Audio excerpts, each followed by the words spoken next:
और 1 साल में जिस तरह से देश को बर्बादी की तरफ मोदी सरकार ने ढकेला, किसी से छुपा नहीं। हालांकि मोदी सरकार अपनी उपलब्धियों की बात कर रही है, तो क्या उपलब्धि मानी जाए मोदी सरकार की शुरू से अगर चलें?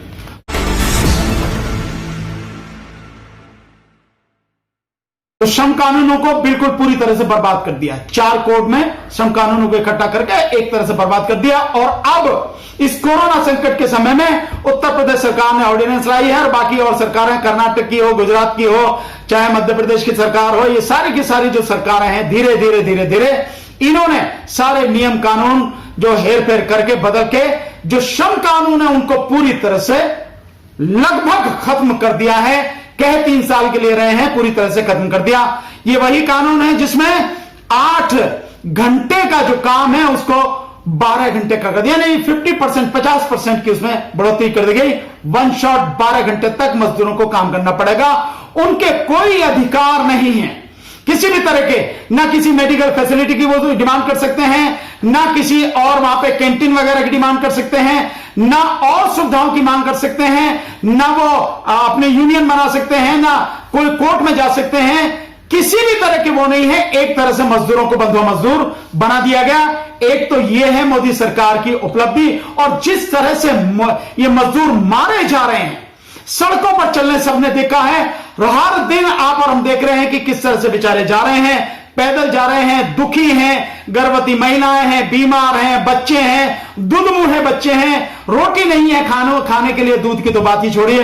इस तरह से जो लगातार ये सारी हालात से मजदूर गुजर रहे हैं, मजदूरों की जितनी दुर्गति हो रही है, मजदूर कानून में, श्रम कानून में जो बदलाव किया गया, हमारी पार्टी राष्ट्रीय जनहित संघर्ष पार्टी ने यह फैसला किया है कि हम अंतर्राष्ट्रीय मजदूर संगठन जो है, यह अंतर्राष्ट्रीय मजदूर आयोग जिसे आप कह सकते हैं ILO, इंटरनेशनल लेबर ऑर्गेनाइजेशन, हम उस इंटरनेशनल लेबर ऑर्गेनाइजेशन के समक्ष, उसके सामने एक पिटीशन फाइल करने जा रहे हैं, एक एप्लीकेशन लगाने जा रहे हैं। और आप सबसे भी निवेदन है, ये एप्लीकेशन हम व्हाट्सएप के माध्यम से भी, और ये पिटीशन जो है हम अपने फेसबुक के माध्यम से भी आप तक पहुंचाने की कोशिश करेंगे। आपसे रिक्वेस्ट रहेगा सबके सब लोग इसको डाउनलोड करो, और डाउनलोड करके जो ईमेल का पता है और जो वहां का जिनेवा का पता है इंटरनेशनल लेबर ऑर्गेनाइजेशन का, वहां भेजें।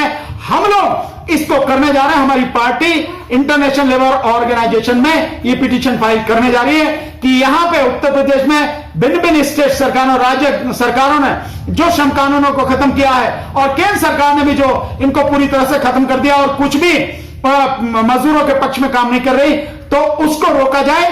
क्योंकि भारत सरकार ने अंतर्राष्ट्रीय मजदूर संगठन, जो उसका चार्टर है, जो कानून है, जो उसका संविधान है, उस पर सिग्नेचर किए, हस्ताक्षर किए हैं, और हस्ताक्षर किए हैं तो वो उससे बाध्य है, उसे माननी पड़ेगी।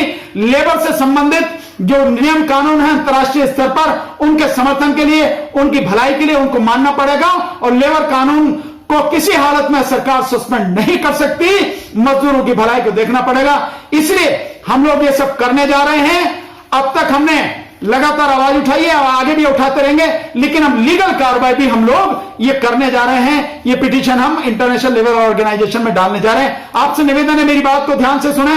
इस पिटीशन को ज्यादा से ज्यादा लोग उस ईमेल पर भेजें, उस पते पर भेजें, ताकि प्रेशर पड़े और मजदूरों के हक में एक संघर्ष हम उसके अंजाम तक पहुंचा सकें, लड़ाई को हम जीत सके साथी, और मजदूरों को बचा सकें। बहुत बहुत शुक्रिया। जय भीम, नमो बुद्धाय। मैंने नेशन न्यूज इंडिया को सब्सक्राइब किया है। मैं आप सभी लोगों से रिक्वेस्ट करूंगी कि आप लोग सब्सक्राइब करें, चैनल को लाइक करें, कमेंट